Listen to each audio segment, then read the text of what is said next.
Hello বন্ধুরা, তোমরা সবাই কেমন আছো? আশা করি ভালো আছো। আমি অনেক ভালো আছি। তো চলে এলাম আবার মিনি ব্লগে।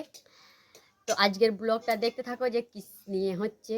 তো টাটা করবো। তো এগুলো হচ্ছে এইগুলো আমাদের মাঠে হয়েছিল, তো এগুলো তুলে নিয়ে এসেছি। তো এগুলো চলো দেখি কি করা যায়।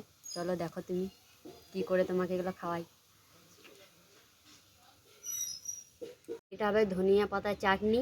তো এই দেখো ধনিয়া পাতা নিয়ে নিয়েছি, আর এইদিকে দেখো লঙ্কা, দুটো লঙ্কা, আর এইদিকে রসুন, তিনটে রসুন, আর একটু মানে তেঁতুল দিতে হয়, তাহলে একটু টক টক লাগে, ভালো লাগে। তো চলো বেটে দিই। চলো, এখানে বাটা শুরু হয়ে গেছে।